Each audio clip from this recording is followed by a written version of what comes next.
Crux fidelis inter omnes, arbor una nobilis, nulla silva talem profet,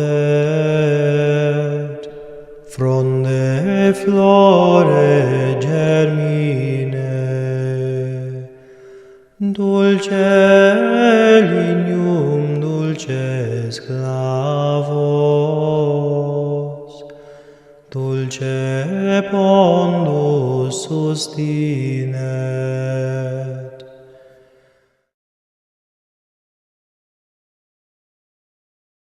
Humildes origens de uma grande obra. Ainda o padre Cafasso.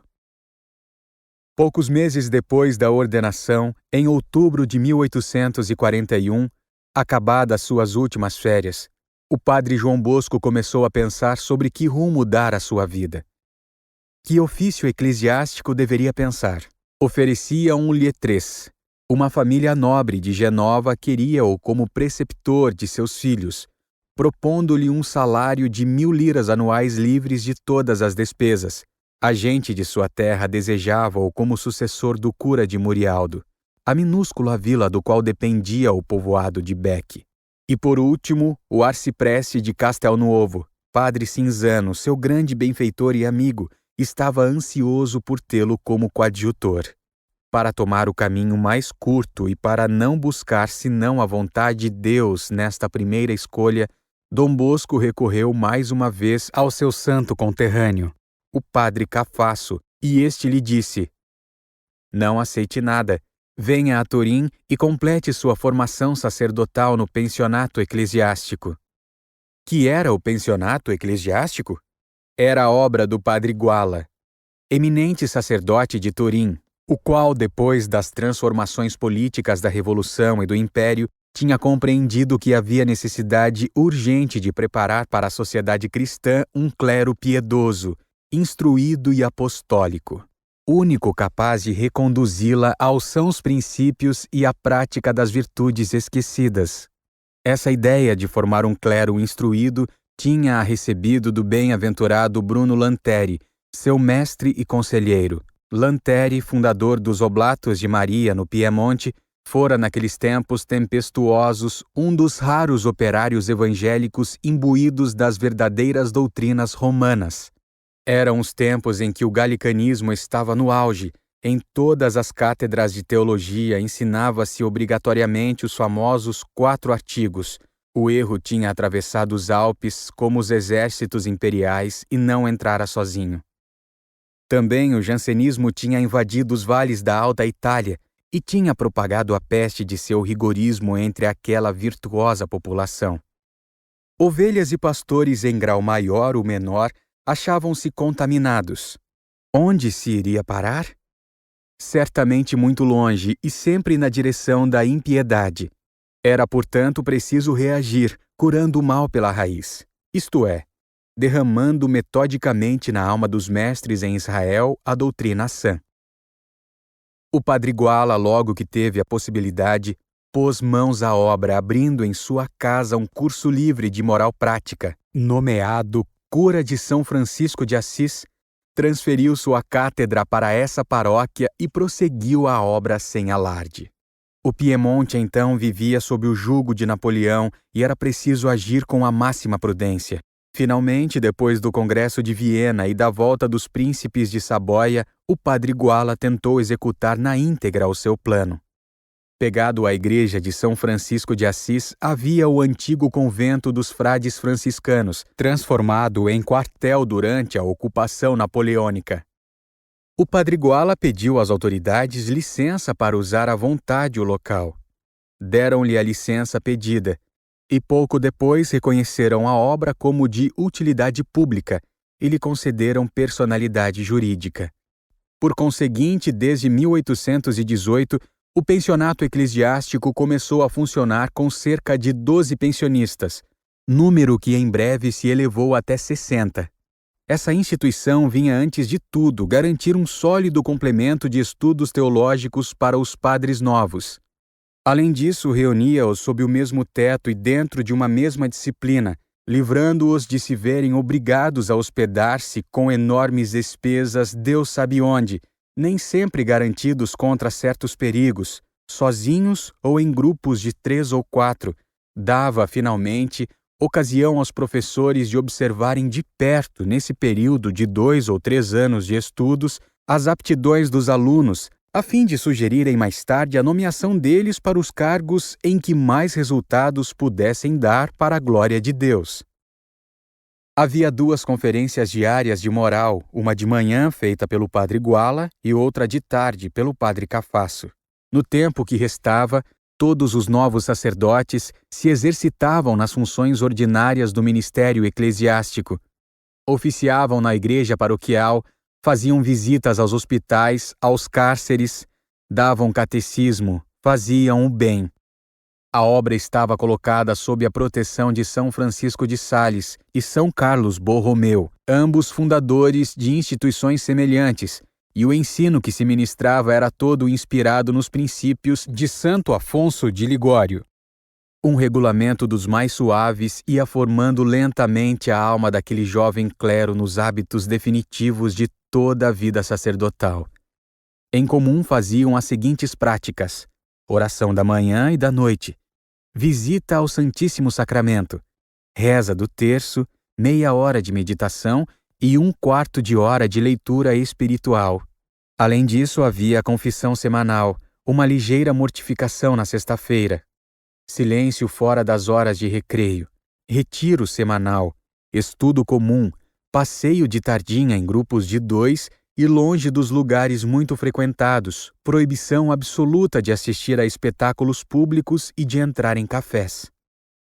Cada pensionista pagava uma pensão bem módica, mas a fortuna pessoal do padre Guala, que era notável, e as quantias que a instituição recebia, graças à sua personalidade jurídica, permitiam que a administração recebesse vários pensionistas gratuitos.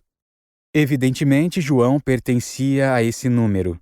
Lá ele ia passar 3 anos.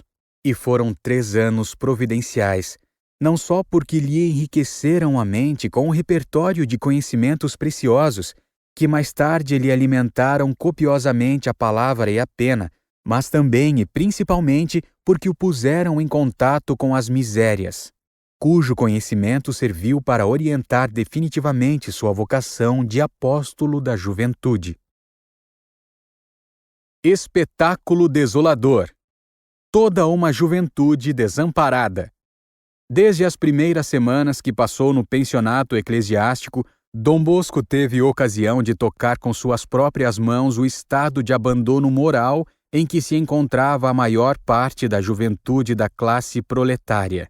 Turim era nessa época uma cidade que crescia rapidamente e que do Piemonte e da Lombardia ia atraindo para si uma multidão de meninos pobres e de moços contratados pelas empresas construtoras. Eram principalmente trabalhadores manuais, serventes de pedreiro, marceneiros principiantes. Dormiam onde podiam, quase sempre miseravelmente, em grupos de 5 ou 6, em porões ou em sótãos insalubres. Mas esses, ao menos, formavam um exército de trabalhadores. O pior era o que se via ao lado deles: uma multidão de meninos abandonados, ociosos, que fervilhavam quase por toda parte, nas imediações da cidadela, ao longo do rio Pó, nos terrenos baldios que guardavam construções. Meninos abandonados pelos pais ou por eles instigados à mendicância. Se o jovem sacerdote subia as escadas até o sótão, seu olhar descobria logo um espetáculo comovente. Famílias de 8, 10, 12 pessoas amontoados numa horrível mansarda, onde se respirava um ar pestilencial e onde se viam naquela promiscuidade sabe Deus quantas lições de vícios. Em todos esses ambientes germinavam sementes de prisioneiros que iam dar frutos depois numa das 4 casas de detenção da capital. Nelas, quantas vezes Dom Bosco entrou acompanhando o padre Cafasso.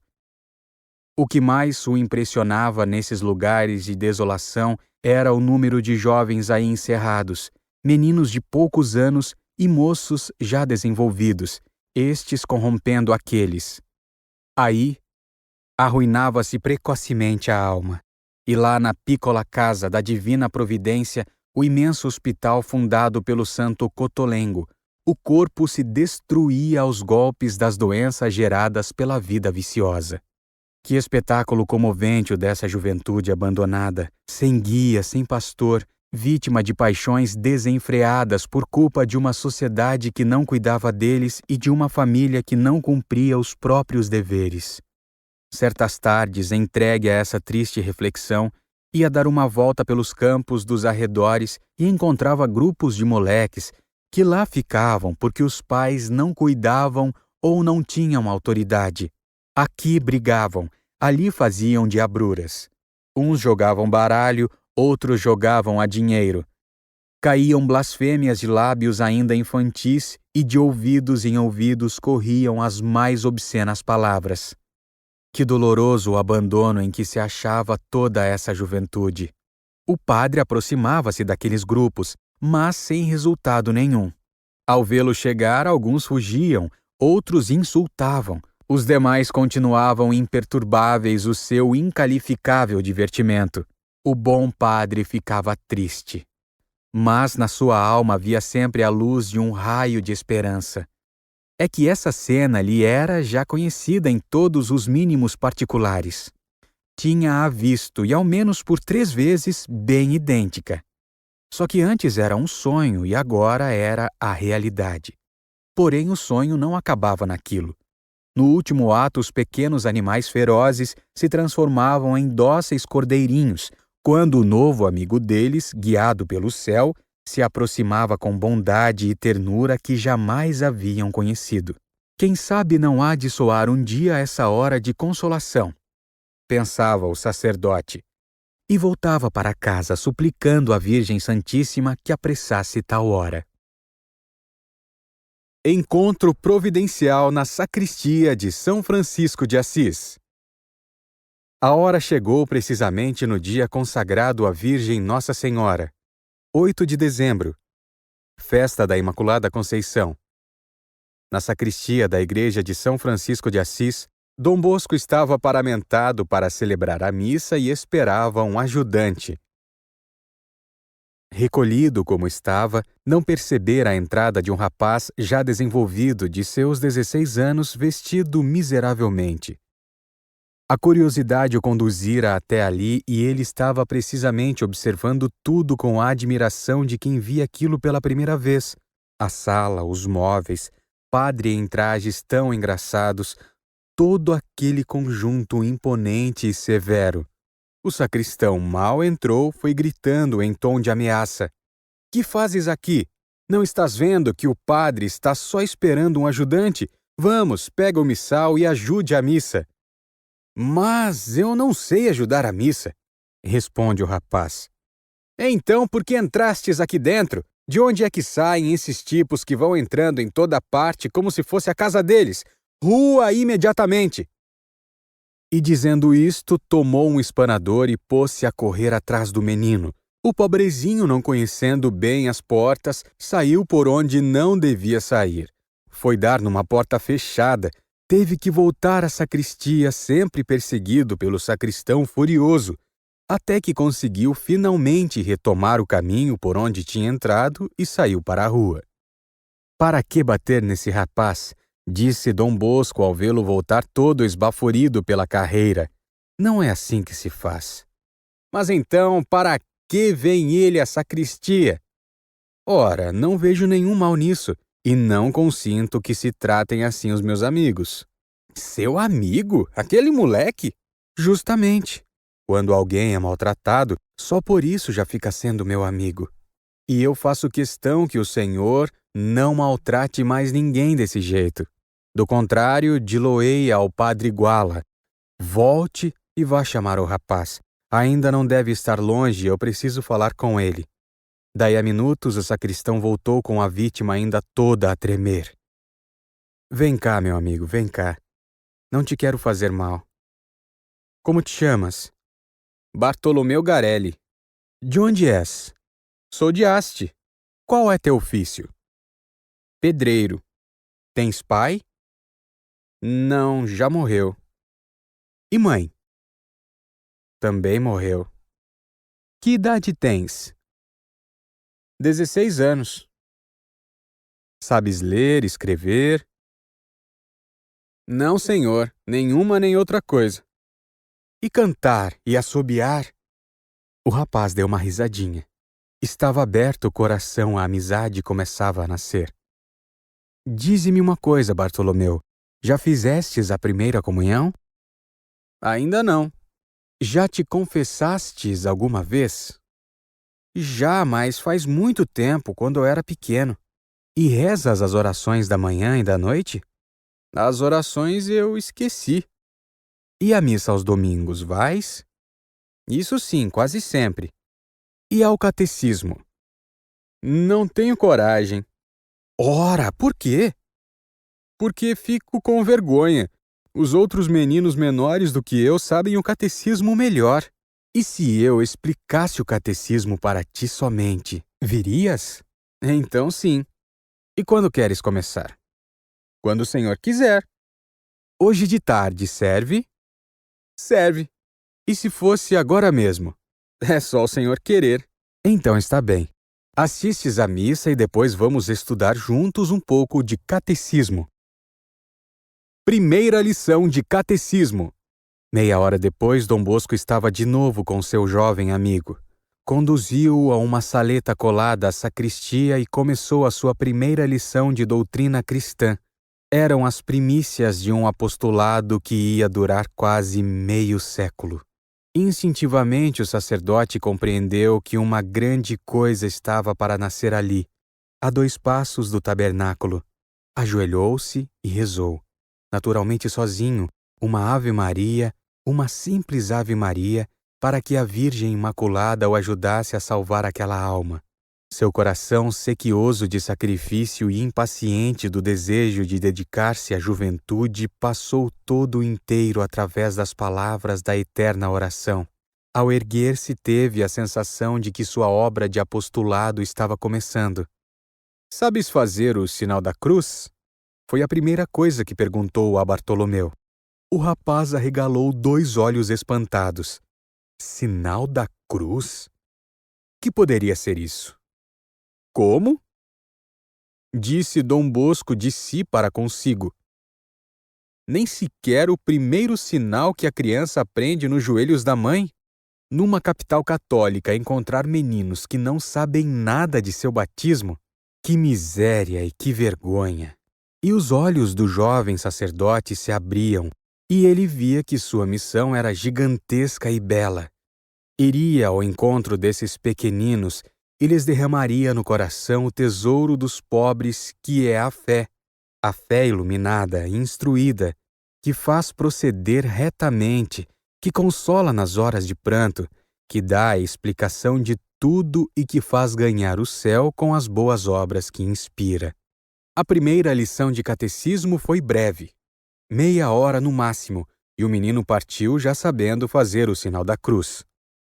Domingo voltas, não é, Bartolomeu? Sim, senhor, sem falta. Então não voltes sozinho. Traze mais algum amigo teu. Eu darei a eles alguma coisa e a ti também para recompensar-te. O núcleo de uma obra. O primeiro oratório salesiano.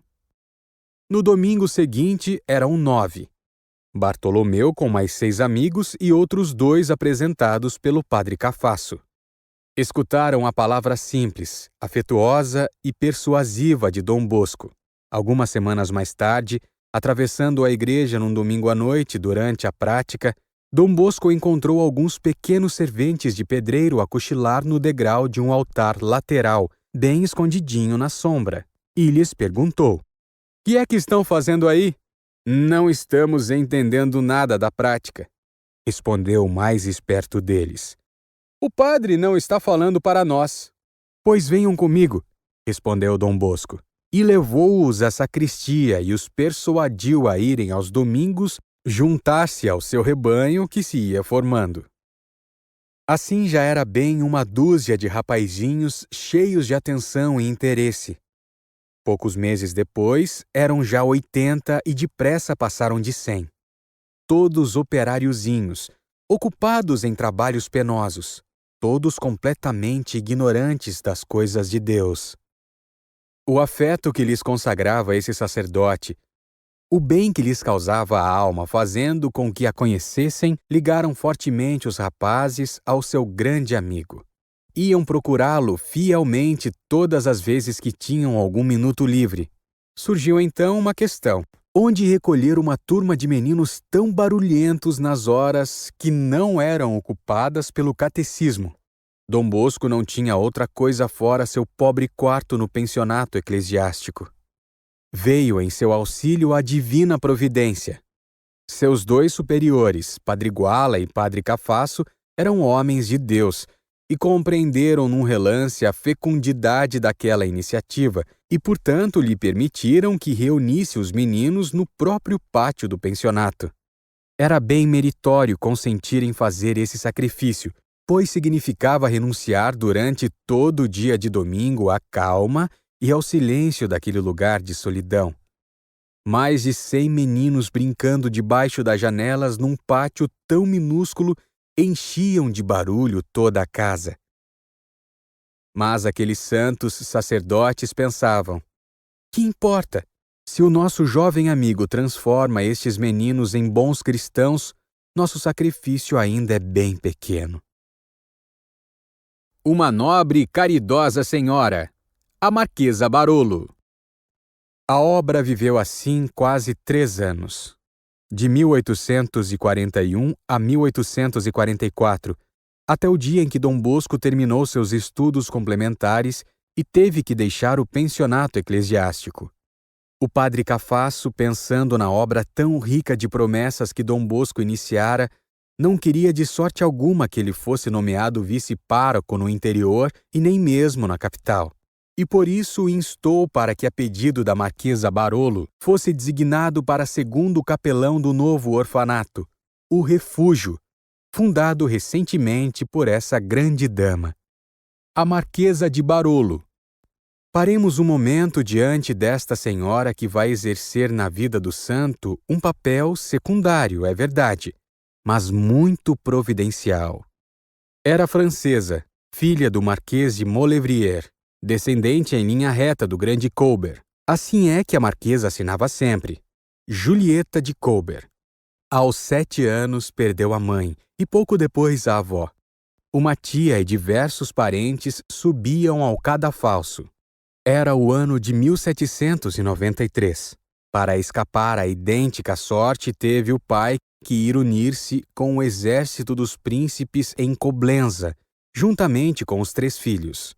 Como centenas de outros fugitivos, o pai e os irmãos Maulevrier tiveram que comer por 7 anos o amargo pão do desterro na Holanda e na Alemanha e temperaram a alma na dura prova do infortúnio. Voltando à França 2 dias depois de 18 de Brumário, o marquês encontrou seu castelo destruído e suas terras devastadas. Dentro de algum tempo, sua constância conseguiu reconstruir a propriedade e parte do dote das 2 filhas. Julieta, a maior, casou-se aos 22 anos de idade com o Marquês de Barolo, nobre piemontes, pajem do imperador que ela tinha conhecido provavelmente na corte. Terminando seu tempo de serviço à pátria, o Marquês Tancredo de Barolo foi com ela para Turim. Em 1814, o Piemonte readquiriu a independência e teve de novo seus príncipes legítimos. A marquesa, então, embora conservando para a França a fidelidade de seu pensamento saudoso, dedicou à nova pátria todo o devotamento e todo o coração. Os 2 cônjuges viveram 31 anos de felicidade. Não tinham filhos e, por isso, procuravam formar uma família com os pobrezinhos a quem ninguém amava, dedicando-lhe seu afeto espontâneo e consagrando a eles o supérfluo de suas rendas magníficas. Deve-se notar que essa era uma grande casa. Era imensamente rica, principalmente pelo produto dos vinhedos que nas colinas de Barolo dão à Itália setentrional o melhor de seus vinhos. Em 1838, o Marquês apanhou em uma viagem uma febre, que o levou imediatamente para o túmulo. Assim, a Marquesa se encontrou sozinha, com a idade de 53 anos, senhora de imensa fortuna. Dessa fortuna, ela fez tão benéfico uso que até hoje seu nome permanece abençoado na capital do Piemonte. Como enumerar as fundações de caridade dessa senhora? Há um bairro inteiro em Turim, o que fica nas proximidades da Consolata, no qual em cada passo se encontra uma obra saída de seu coração ou de sua inteligência. Chegou ao ponto de fundar 2 ordens religiosas destinadas a salvar as meninas pobres ou transviadas. E o que é mais interessante, conseguiu percorrer dentro de 6 meses apenas os trâmites necessários do processo junto ao Papa Gregório XVI e aos cardeais consultores para obter a aprovação oficial da Igreja. Também ela tinha descoberto sua vocação ao visitar as prisões da cidade, quando contava 36 anos. Um dia, levada casualmente a esses lugares, vira desdobrar-se sob seus olhos o espetáculo angustioso da corrupção, do ódio contra Deus e da revolta no coração de mulheres malvadas que obstinavam em degradar. Desde essa época, decidira em seu coração trabalhar eficazmente para a regeneração dessas infelizes. E todas as manhãs, mesmo quando vivia ainda o marido, viam-na encerrar-se por 3 ou 4 horas com aquelas coitadas, para conduzi-las a pensamentos de resignação e de doçura, de amor ao trabalho, de ódio contra o vício, e muitas vezes o conseguiu.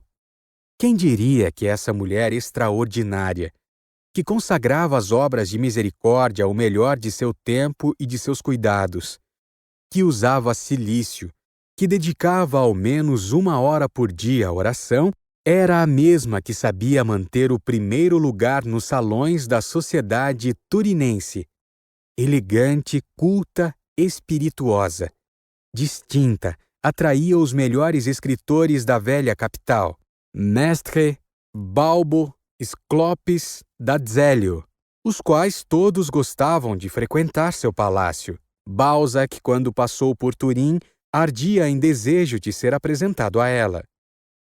Lamartine manteve com ela uma correspondência que só se rompeu quando sua alma de poeta balançou-se para a República.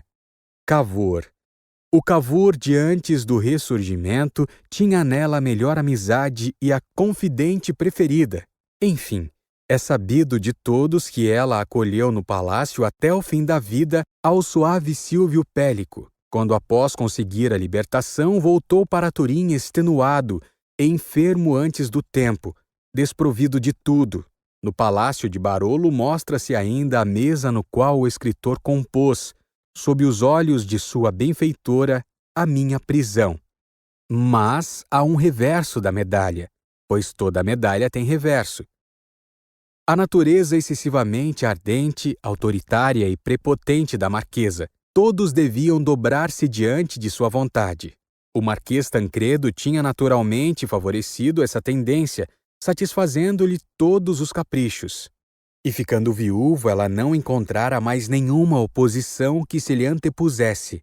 Fundadora de ordens, criadora de múltiplas obras, tinha tomado, como é muito natural, o tom e o hábito de mandar.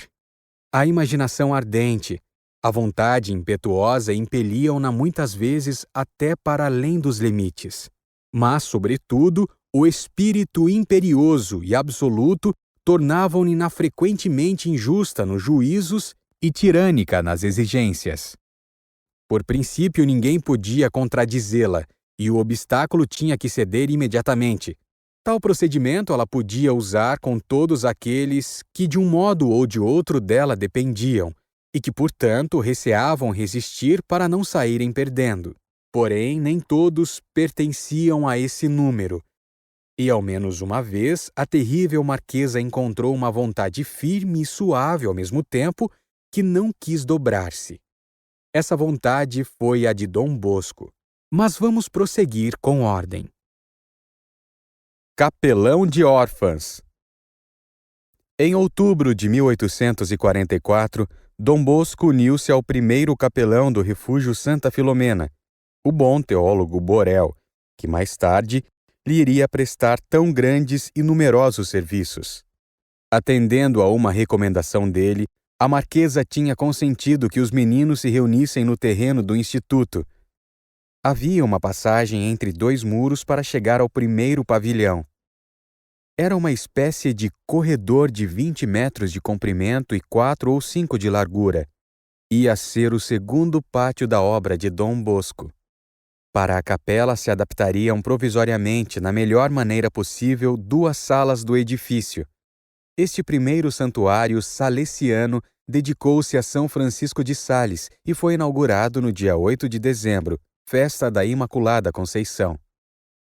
Lá fora caía a neve, copiosa como nunca, mas dentro, onde já se apinhavam mais de 500 meninos entre aquelas 4 paredes e ao redor daquele altar improvisado, havia um calor agradável e um fervor intenso. Tudo corria bem demais. Não podia durar muito. E, de fato, com a reabertura do orfanato na primavera, surgiram as dificuldades. O oratório tem que se retirar. Ao gabinete da marquesa chegaram diversas queixas, providas na maior parte daquelas boas irmãs que, ao lado do pobre pátio, se consagravam a minorar as doenças do corpo e da alma. Ora diziam que os meninos faziam um barulho infernal, ora alegavam que, apesar da altura dos muros, podia haver alguma comunicação perigosa entre as 2 obras. Só as vozes dos meninos constituíam já um perigo debaixo desse ponto de vista. E, finalmente, delito imperdoável. De vez em quando desaparecia dos canteiros alguma flor apenas desabrochada, uma rosa, uma dália, uma margarida. Ah, quem não sabe a influência que tem tido no fechamento de obras infantis alojadas em prédios alheios o desaparecimento de uma flor de um canteiro? Era o crime maior que tinham cometido os meninos de Dom Bosco. E lhe fizeram saber. Era um delito imperdoável. O oratório, portanto, recebeu ordens para sair dali o quanto antes. E a ordem se cumpriu dentro de poucas semanas. Tinha passado cerca de 8 meses naquele local. Um dia no cemitério de São Pedro, em Víncules. Para onde recolher agora meu pequeno mundo? Agora que são mais de 300 e é tão difícil achar lugar. Era o que pensava Dom Bosco numa manhã de maio, enquanto percorria ao acaso os terrenos dos arredores. De repente, se achou de frente ao cemitério de São Pedro, em Víncules. Havia ali uma capela bem espaçosa para o serviço litúrgico do cemitério, e ao redor dela um campo semeado de cardos. Isto me vai servir, pensou Dom Bosco, contanto que o capelão permita.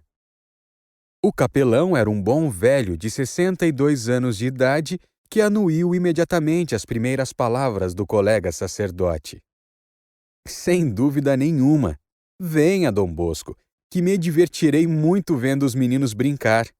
E assim, no dia 25, último domingo de maio, pelas 2 horas da tarde, um bando de meninos de todas as idades foi divertir-se naqueles terrenos incultos. Havia espaço e solidão absoluta. Que diferença entre esse lugar e aquele corredor estreito, apertado entre 2 muros. E por isso uma alegria endiabrada manifestava a satisfação geral. Despedidos outra vez. Mas, infelizmente, tinham combinado tudo sem falar com a criada do capelão. Por azar, naquele domingo, o bom padre se tinha ausentado e era ela quem estava mandando. De repente, ei-la que aparece na porta com ares de desafio, mãos na cintura e voz ameaçadora. A algazarra dos meninos que corriam atrás de uma bola assustara uma galinha que estava chocando numa mísera cesta. A pobre galinha choca fugira espavorida. É impossível descrever o furor daquela mulher. Gritava como uma possessa, cerrava os punhos de raiva e ameaçava a Dom Bosco. Muito bonito o que o senhor está fazendo com esses moleques. Mas espere que chegue o padre Tésio, Se ele não o expulsar, sei eu o que vou fazer. Nunca se viu uma coisa assim, e é desse jeito que o Senhor educa esses malcriados? Ah, e é o último domingo que eles aparecem aqui.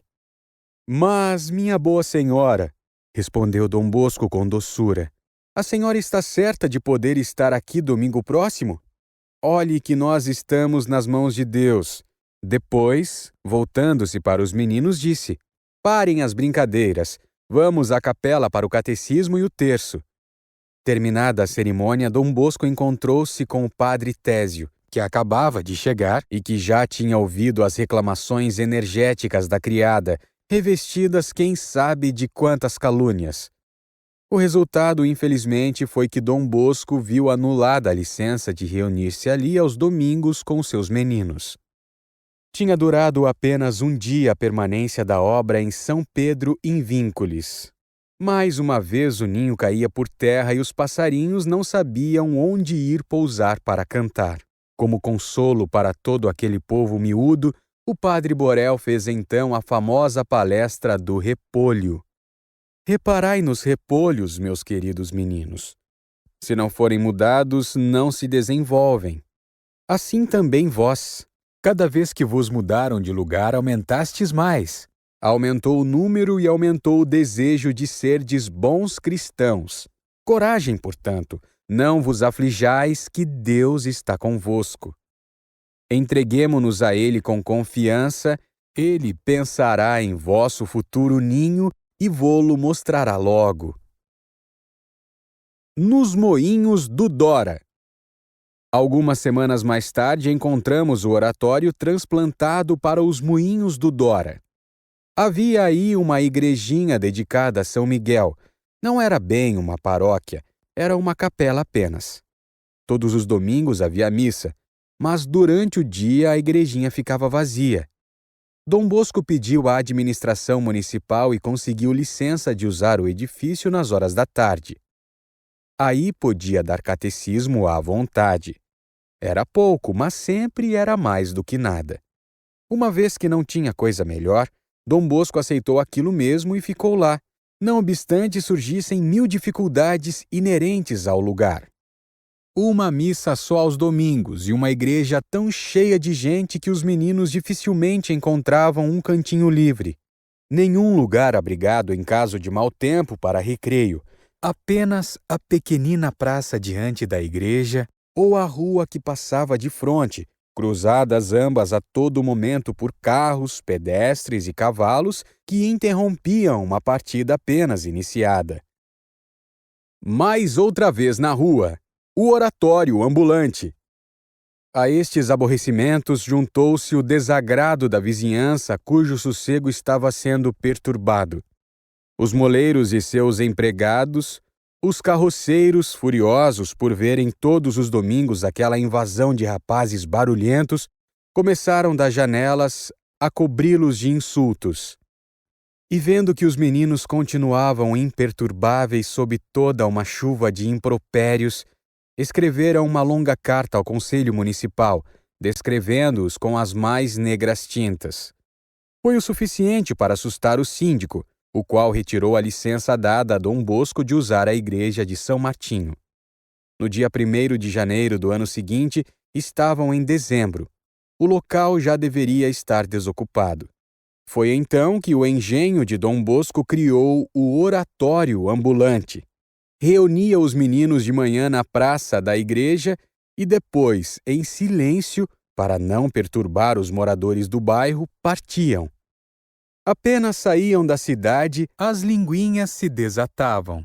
E ora cantando, ora rezando, chegavam a algum santuário vizinho, como o da Madonna della Campanha, o do Morro dos Capuchinhos, o de Superga.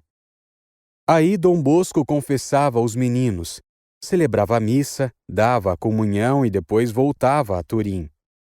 De tarde, após o catecismo dado, em algum lugar improvisado, saíam noutra direção, mas desta vez para passear, brincar e divertir-se. Ao apontar das primeiras estrelas, voltavam para suas casas. Os maiores acompanhavam ainda o bom pai para assistir a uma das bênçãos do Santíssimo que podiam alcançar na cidade. Quinto local provisório. Nova expulsão. No campo. Não durou muito tempo essa vida nômade. O inverno, muito rigoroso, encarregou-se de interrompê-la. Dom Bosco compreendeu que era impossível continuar assim, sem lugar fixo, e então alugou 3 cômodos de uma casa vizinha ao Hospital da Marquesa Barolo. Esses 3 aposentos abriam-se durante a semana para as aulas noturnas aos mais crescidos que estivessem muito atrasados nos estudos.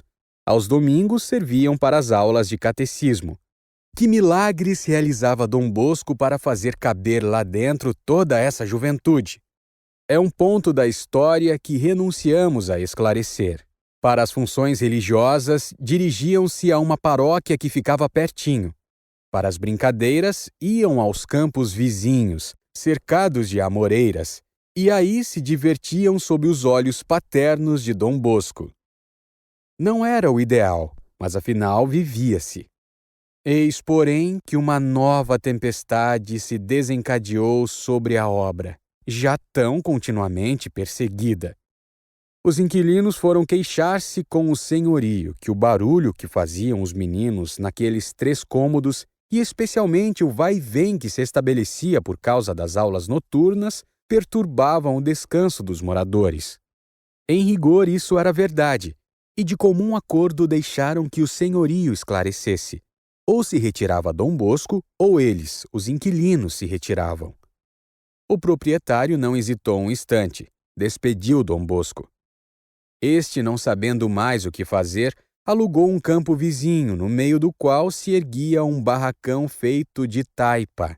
De provação em provação, tinham ficado reduzidos a não ter mais nenhum teto onde se abrigar nos dias de chuva, de neve ou de vento. Perseguição da autoridade civil e mesmo eclesiástica. Entretanto, ia acontecer a Dom Bosco coisa ainda pior. Até então, sua obra tinha sido ameaçada só quanto às condições materiais, mas ia surgir dentro em pouco a desconfiança das autoridades. A tempestade desencadeou-se simultaneamente de 2 lados. Antes de tudo, os párocos de Turim não viam com bons olhos tantos meninos reunirem-se sob as ordens de Dom Bosco.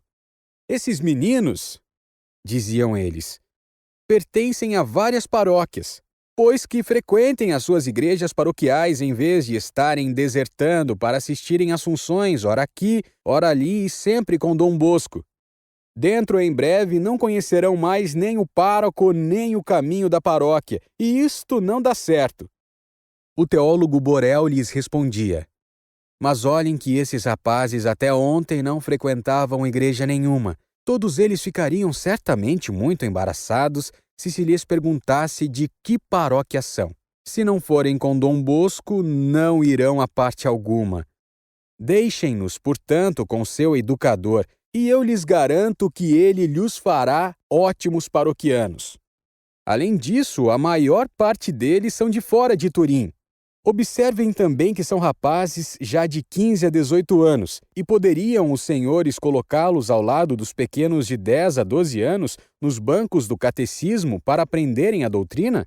E quero ainda que notem como Dom Bosco consegue atraí-los porque usa certos meios: jogos, passeios, prêmios, aulas noturnas, para os quais é preciso habilidade especial e capacidade de resistência.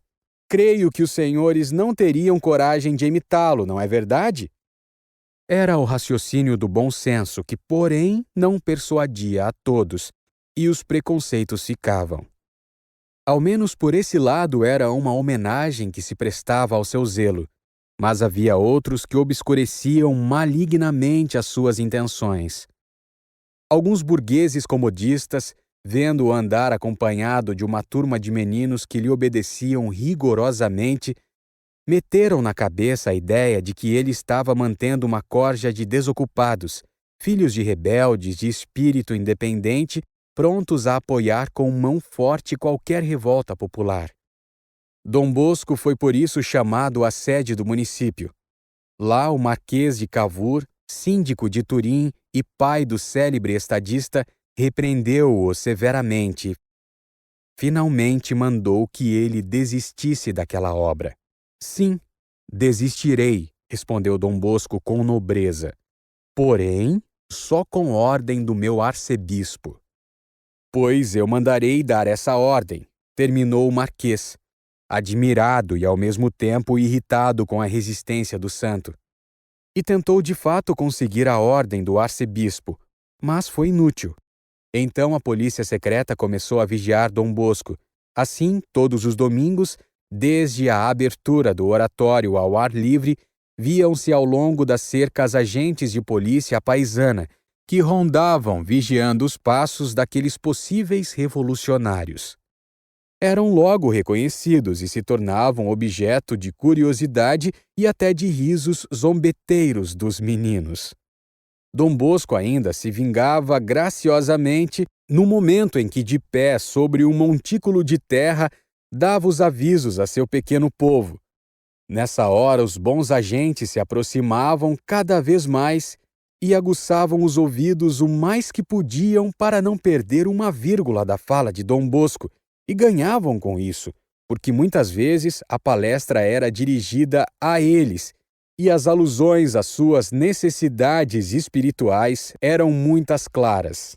Um deles chegou a dizer: se continuarmos a vir aqui uns 2 ou 3 domingos, acabaremos confessando-nos.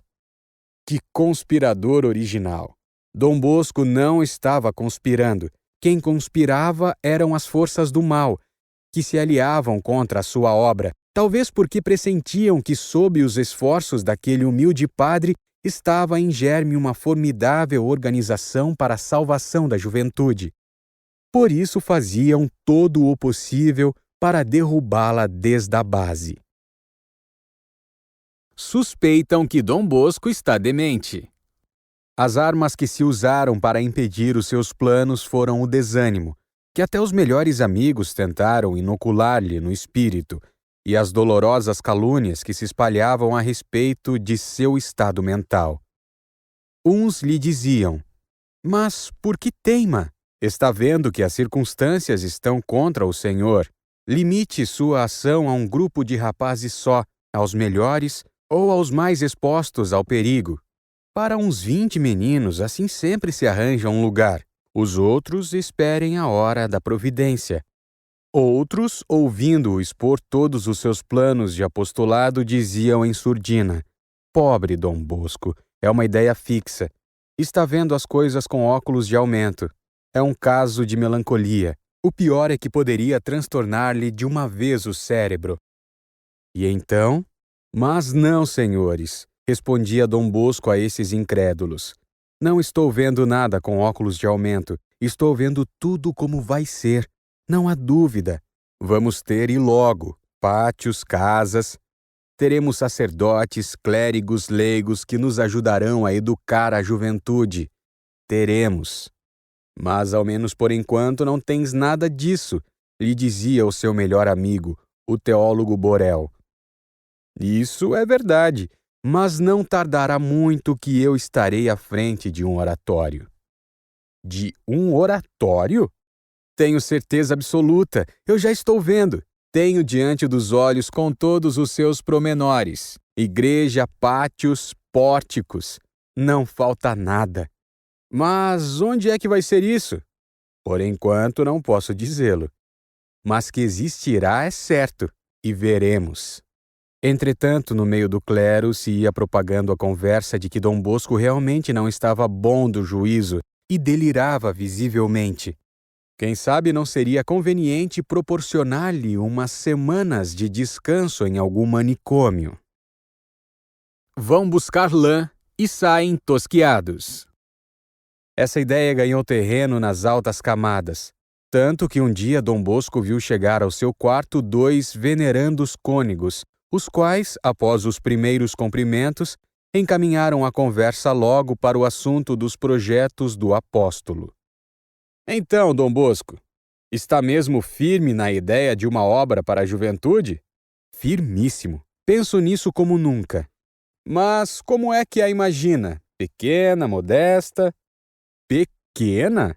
Ah, meus amigos, nada de coisas pequenas. Eu vejo uma obra imensa, com pátios, aulas noturnas, oficinas, ambientes amplos, igreja com capacidade para 500 meninos e mais coisas que não lhes digo. E quem o ajudará? Ajudar-me?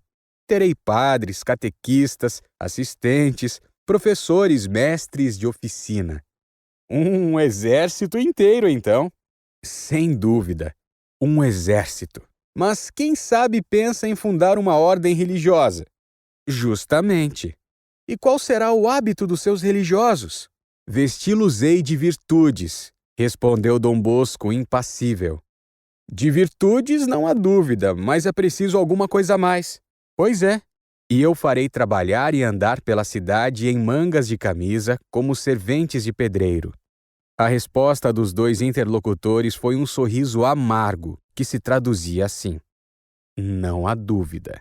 Será que eu disse alguma tolice? Perguntou Dom Bosco com ar de admiração ingênua. Compreendam-me. O que eu queria dizer é o seguinte: uma ordem que não for pobre não poderá realizar muita coisa. E então entenda-se, pobreza e mangas de camisa não são coisas que se equivalem. Sim, compreendemos perfeitamente, caro Dom Bosco, disseram os dois para se retirarem. E no corredor completaram: é mesmo a ideia fixa. Precisamos remediar o quanto antes. É sabido o remédio que usaram. Dias mais tarde, Dom Bosco recebeu na sua modesta peça do refúgio a visita de dois eclesiásticos de Turim, o teólogo Posati, cura de Santo Agostinho, e o cônego Luiz Nazi. Depois de falarem de assuntos indiferentes por alguns minutos, os dois visitantes encaminharam a conversa para o lado que desejavam. Naturalmente, Dom Bosco repetiu a eles o que já havia dito aos outros. Os dois bons sacerdotes se entreolharam com um ar de consternação, como quem dissesse: não nos enganaram, é mesmo como dizem, está delirando, não há tempo a perder. À porta estava o carro em que tinham vindo. Dom Bosco, disse então o cura de Santo Agostinho, não gostaria de dar um passeiozinho conosco? O carro está esperando na porta. Como não? Com muito gosto. Vou buscar o chapéu e descemos juntos. Daí a 2 minutos, os 3 padres desciam a escada e chegavam diante da porta do carro. Suba, Dom Bosco, disseram os 2 cúmplices. De forma nenhuma. Como poderia eu faltar ao respeito que lhes devo? Não, suba antes, tenha bondade. Absolutamente, subam antes, por favor. E os 2 bons cônegos resolveram então subir antes. Apenas o segundo entrou no carro. Dom Bosco, batendo violentamente a porta, ordenou energético ao cocheiro: depressa, toque para o manicômio. Uma boa chicotada pôs os cavalos a todo galope. O manicômio era perto e o pessoal estava já prevenido. O portão escancarado aguardava o carro, o qual entrou rapidamente no pátio. Os homens de serviço precipitaram-se logo para a portinhola a fim de receberem o doente. Tinha-se-lhes feito a recomendação de tratá-lo com delicadeza, mas ao mesmo tempo com energia. Pois sim, senhores. Em vez de um cliente, encontraram 2, e ambos gritavam, debatiam-se, gesticulavam. Por Deus, pensaram os homens, estão furiosos, estamos perdidos. Vamos fazer o possível para dominá-los sem precisar usar de meios violentos.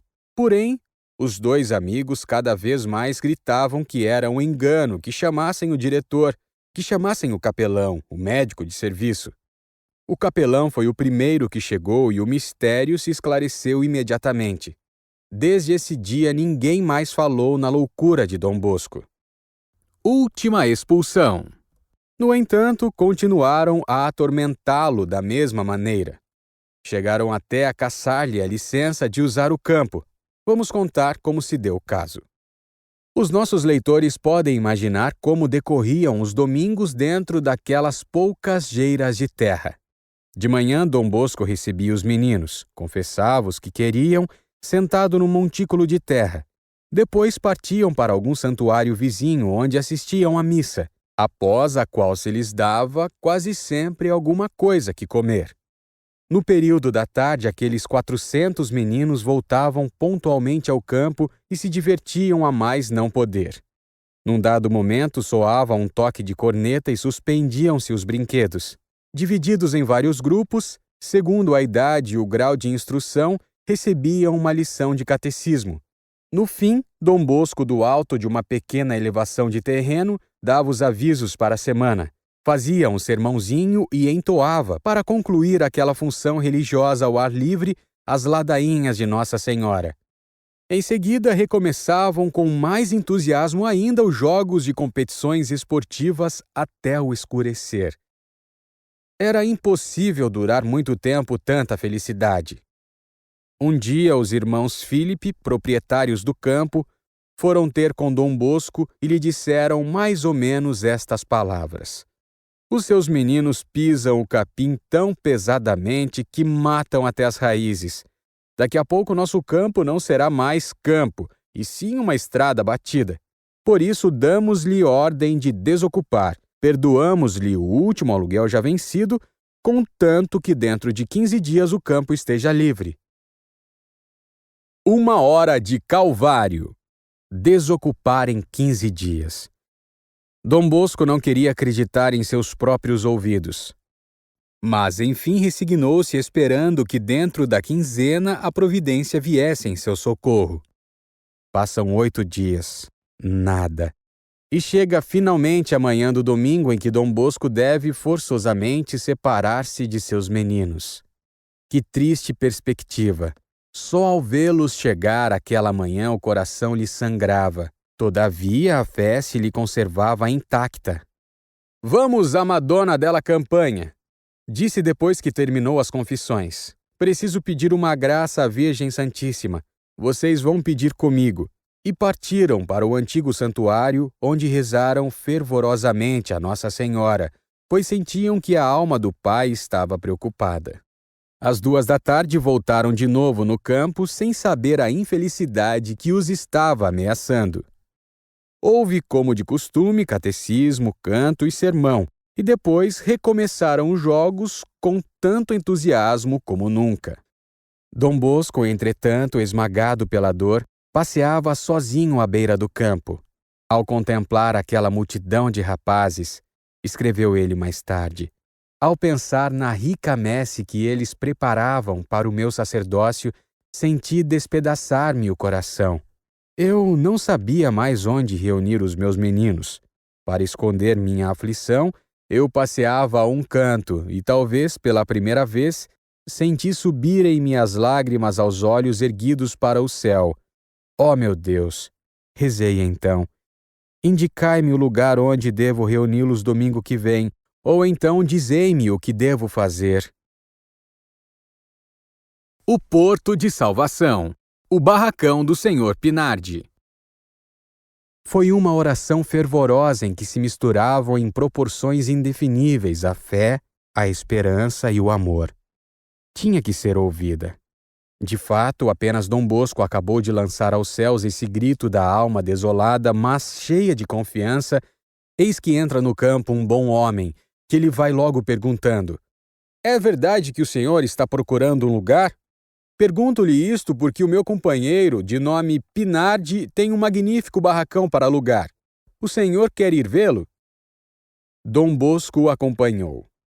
O magnífico barracão era uma espécie de palheiro com o teto muito baixo e todo cheio de buracos. É baixo demais, disse Dom Bosco um pouco desapontado. Isso não quer dizer nada. Cavaremos o chão 1/2 metro e faremos um pavimento conveniente. Além disso, o senhor poderá usar o terreno que fica ao lado. Tudo isso por 300 liras ao ano, está bem?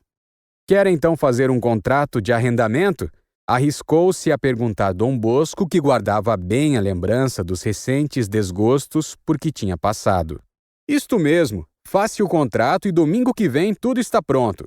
Dom Bosco voltou para o campo onde estavam os meninos.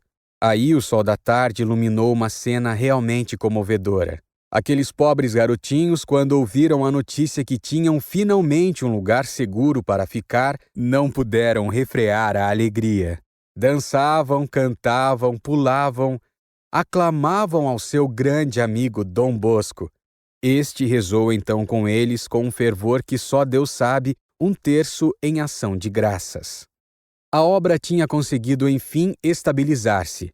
Depois de 18 meses de dolorosas peregrinações, ela ia tomar posse dessa casa Pinardi, ao redor da qual ano por ano, lustro por lustro, brotando das lágrimas da pobreza e do coração de um humilde sacerdote, a sociedade salesiana devia nascer, crescer e estender suas asas por todo o mundo. Ultimato da Marquesa Barolo. Se é verdade que a obra tinha finalmente seu asilo, o mesmo não se poderia dizer dentre em pouco a respeito de Dom Bosco.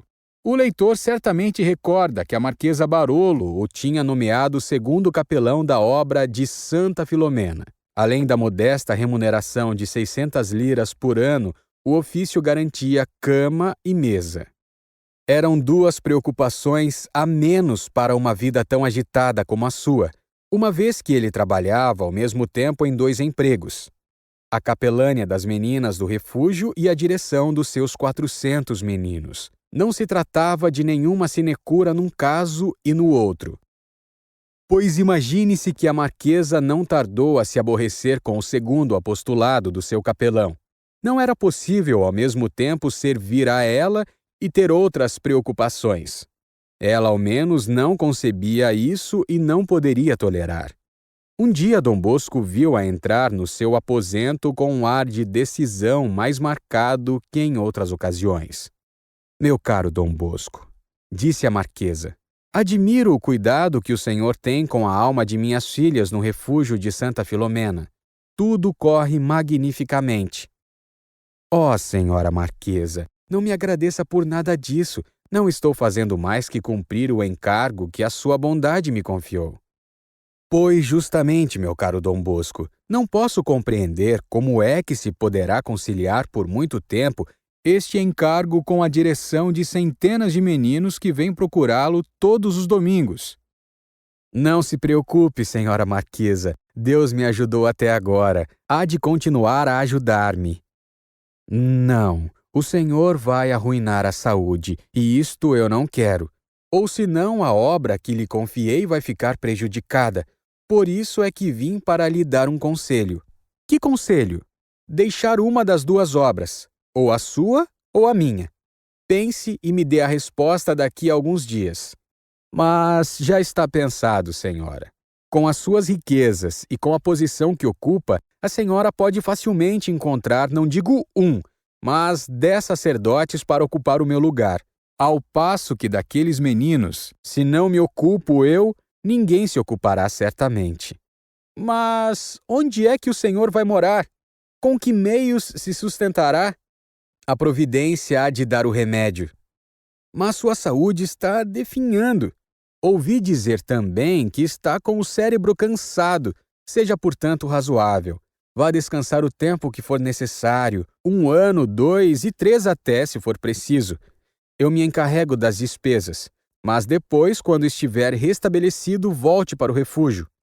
É impossível, senhora marquesa. Repito-lhe ainda uma vez. Minha vida está toda consagrada ao serviço desses pobres meninos, e ninguém, nenhuma força humana me poderá afastar do caminho que Deus me traçou. Então quer dizer que o senhor prefere os seus pequenos vagabundos às minhas orfanzinhas? Nesse caso, pode considerar-se desde hoje despedido do seu cargo. Vou arranjar o substituto. Mas ao menos a senhora marquesa não vai me despedir assim de uma hora para outra. Daria motivo a muitas maledinências e ficaria abalada minha honra sacerdotal, respondeu Dom Bosco em tom cheio de dignidade. Bom, dou-lhe 3 meses para deixar o cargo e desocupar os aposentos. E com esse prazo decisivo, a imperiosa marquesa saiu. Antes eram os filhos que ficavam sem teto, agora o pai. Pobre Dom Bosco! Bem lhe poderiam ter poupado essa preocupação de procurar casa para morar. Estava com as forças esgotadas.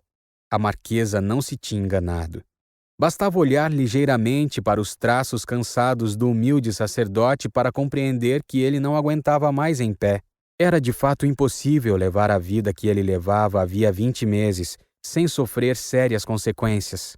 5 despejos seguidos dentro de 10 meses, caminhadas pela cidade em procura de trabalho para seus filhos espirituais, horas sem fim sentado no confessionário, todo aquele pequeno mundo a quem ele tinha que providenciar não só divertimento e instrução, mas muitas vezes também roupas e alimentos, visitas numerosas exigidas pela necessidade de arranjar esmolas, e os meninos doentes que ele tinha que consolar, que fazer sorrir, e tudo mais.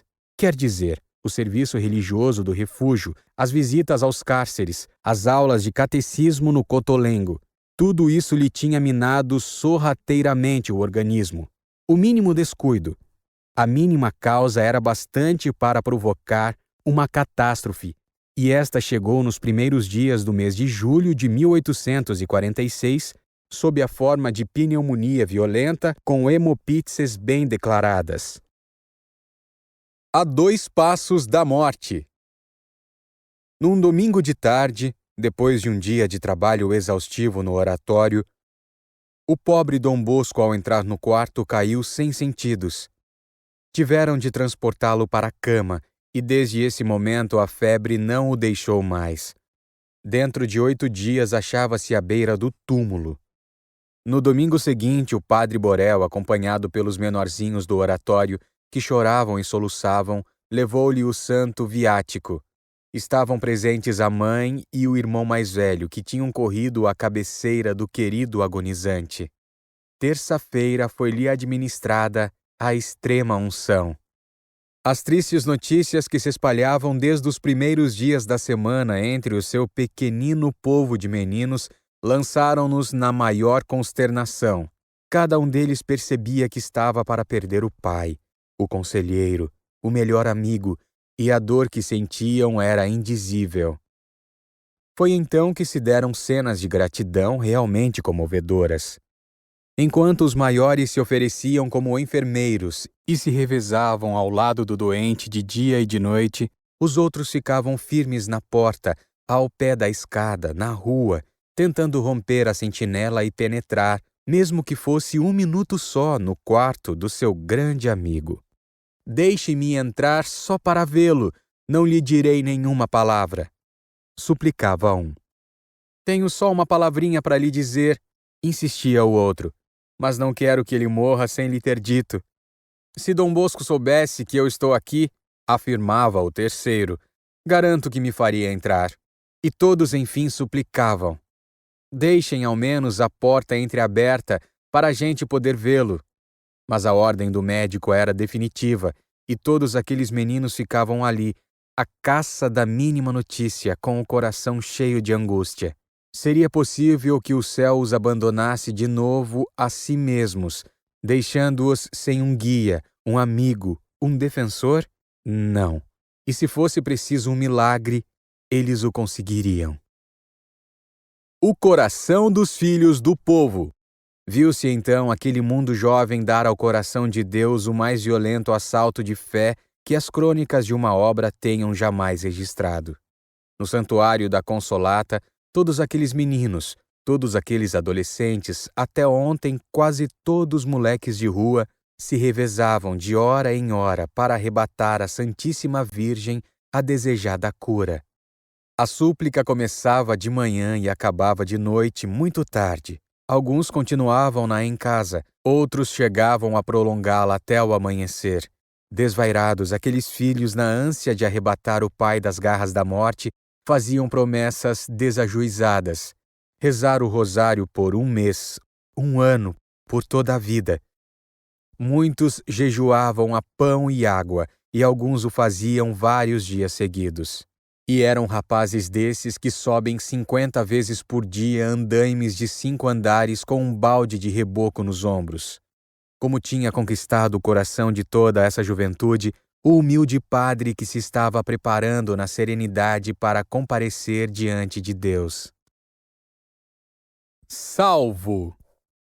Todavia, entre a morte que subia as escadas daquela casa e as orações que aos pés da Virgem lançavam seu grito de confiança, triunfaram as orações. A noite que no dizer dos médicos devia ser fatal, foi, pelo contrário, a noite da volta à vida. Dom Bosco, disse-lhe a certo ponto o teólogo Borel, você sabe o que dizem os nossos livros sagrados. Quando estiveres doente, roga a Deus e Ele te curará. Deixemos que se cumpra a vontade de Deus, mas ao menos diga baixinho: Senhor, se é do vosso agrado, curai-me. Eu o peço em nome de todos os seus meninos. Vamos, repita comigo estas palavras. O moribundo repetiu-as. Agora tenho certeza que escapará, exclamou todo contente o teólogo Borel, pondo-se de pé. Faltava só a oração dele. De fato, no dia seguinte, os médicos declararam que a crise tinha sido superada e que, salvo complicações, a doença seria debelada. 15 dias depois, numa suave tarde de domingo, as pessoas que passavam por aquele bairro de Turim puderam assistir a um espetáculo não muito comum. Um amontoado de meninos estava na porta do refúgio, esperavam impacientes o aparecimento de alguém. De repente, no quadro formado pela porta, emoldurou-se diante dos olhos de todos a figura de Dom Bosco. Foi um delírio. Tinham preparado uma cadeira de braços e fizeram Dom Bosco sentar-se. Daí a um instante os ombros robustos dos rapazes maiores levaram-no acima daquela turba de meninos. E estes, cantando, gritando, chorando, acompanharam-no até a pobre capela barracão, no mais régio dos cortejos. Chegando ao altar, Dom Bosco disse: Muito obrigado, meus filhos, meus queridos filhos, por esta vossa prova de afeto. Obrigado por todas as orações que me restituíram a vida. Se eu estou aqui, devo a vós. Portanto, é bem justo que eu empregue para vosso bem todos os dias que o Senhor quiser ainda me conceder. Mas de vossa parte, ajudai-me a salvar a minha alma. Todos os meninos choravam, o teólogo Borel soluçava. Dom Bosco não podia mais conter a comoção. Alguns dias depois partia para Bec. Só o clima de sua terra natal poderia fazê-lo restabelecer do violento abalo que sofrera. 4 meses de convalescença. Durante sua ausência, o oratório funcionou como pôde nas mãos dos amigos, os quais, em companhia do teólogo Borel, se esforçavam para dobrar-se às exigências daquele duro encargo. Foi então que compreenderam que reservas de paciência e de abnegação era necessário possuir para viver no íntimo contato com aquela juventude, espalhafatosa e barulhenta, estridente, de coração afetuoso, mas às vezes tão grosseira, insolente, imunda até, e quase andrajosa, para mostrar rosto amável com todos, com os que sorriam e com os que tinham um olhar turvo, para girar as manhãs inteiras a fim de encontrar trabalho para os desocupados, para ter que suplicar à direita e à esquerda a caridade de pessoas que, no entanto, deveriam ter igual interesse em ver-se transformar-se aquele povo de revolucionários em moços de prometedoras esperanças, para assumir, além das fadigas próprias de todo o bom sacerdote, mais esse trabalho esgotante dos domingos, para pôr-se à disposição de todos, em toda a parte e sempre, e para colher muitas vezes como recompensa as críticas injustas das pessoas tidas como sensatas. Aqueles ótimos amigos sacrificaram-se por 3 longos meses e assim se salvou a obra, enquanto Dom Bosco teve que prolongar sua convalescença. Pelos fins de outubro, apesar dos avisos dos médicos e dos conhecidos, Dom Bosco não conseguiu mais resistir. O corpo não estava ainda completamente restabelecido, mas a alma sofria demasiado por ter que ficar longe. E assim, resolveu partir no dia de Todos os Santos. De novo ao trabalho, em companhia da mãe. A questão da residência estava resolvida. Alugara 4 quartos no primeiro andar da Casa Pinardi. Assim ficava bem no local de sua obra. Porém, tanto a Casa Pinardi como as 2 casas contíguas, uma das quais se chamava Albergue da Jardineira, estava bem longe de ser asilos de santidade.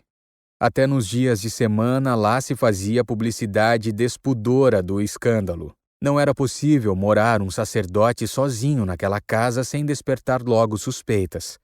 Portanto, era preciso encontrar alguma pessoa segura e íntegra para dividir com ele a habitação. Leva contigo tua mãe, disse-lhe o pároco de Castelnuovo, o bom padre Cinzano, sempre tão afetuoso. Dom Bosco tinha pensado nisso, mas não teve coragem de propô-lo à sua mãe. Pobrezinha! Ela já tinha seus anos e bem merecera o direito de repousar finalmente um pouco na paz solitária de Bec.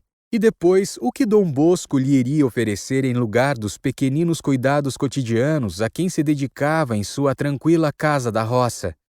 Os aborrecimentos, o barulho, as exigências, a falta de educação de 400 meninos. A pobre mãe ia ter que sacrificar todas as suas recordações da juventude, toda a sua vida regulada e uniforme, a calma dos seus campos, a doçura de suas amizades, tudo em troca de uma existência agitada, fora da aldeiazinha natal, no tumulto de uma cidade.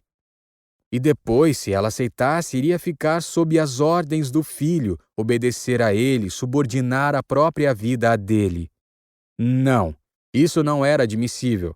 Mas, e se não fizesse assim, como livrar-se daquele embaraço? Dom Bosco então armou-se de coragem e manifestou-lhe finalmente o seu desejo.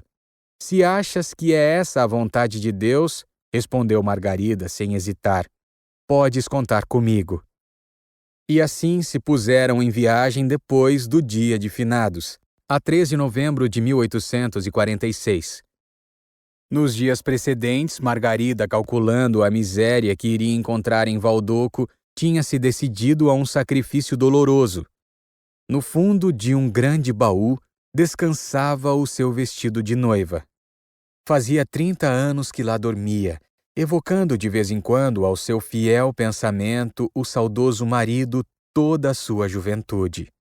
Pois daquele ângulo escondido Margarida tirou o lindo estofo e correu a vendê-lo para conseguir algum dinheirinho com que acudir às primeiras despesas. Que santa mulher! Camponesa que não sabia ler, mas que tinha um coração nobilíssimo entre os mais nobres. Nessa manhã de novembro desceram os dois a pé na direção de Turim.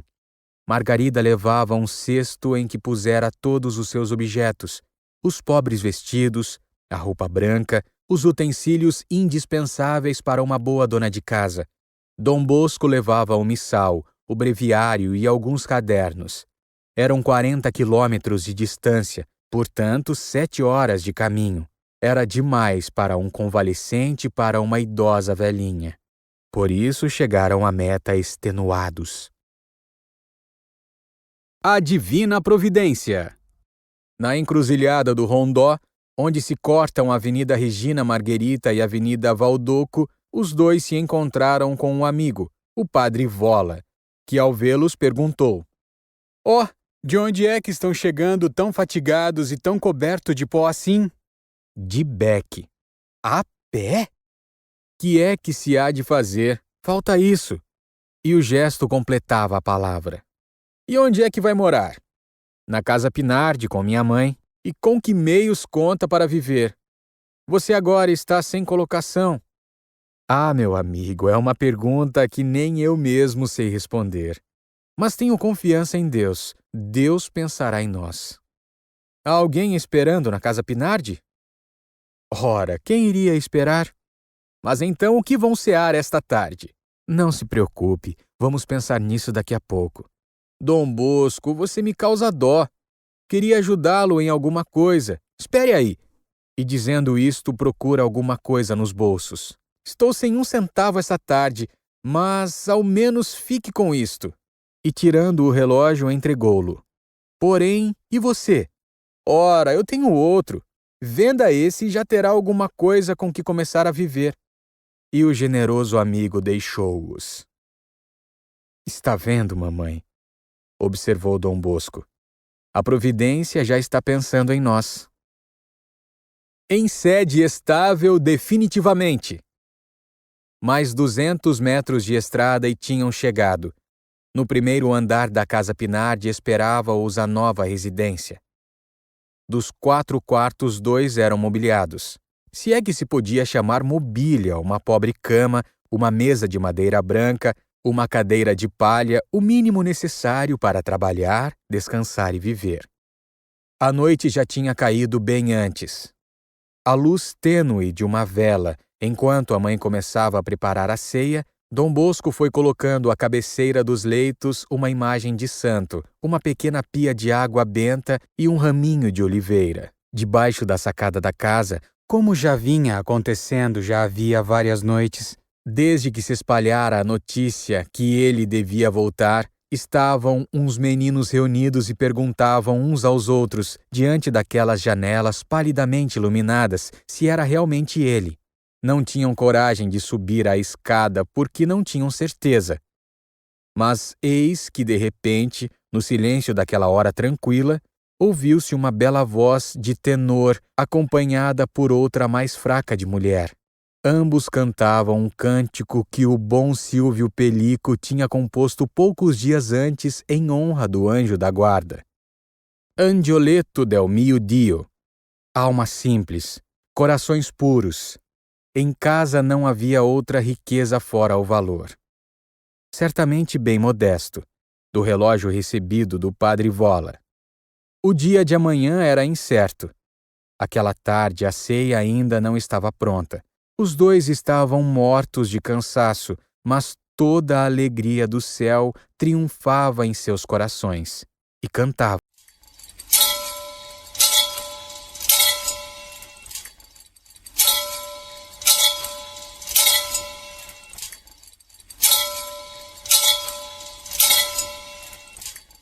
Ora te celi de super, et nubes pluant justum. Ora te celi de super, et nubes pluant justum. Ne iras caris Domine, ne ultra me mineris iniquitatis, ecce civitas sancti facta est deserta, Sion deserta facta est. Jerusalem desolata est, domus sanctificationis Tuae et gloriae Tuae, ubi laudaverunt te Patres nostri. Rorate celi de super, et nubes pluant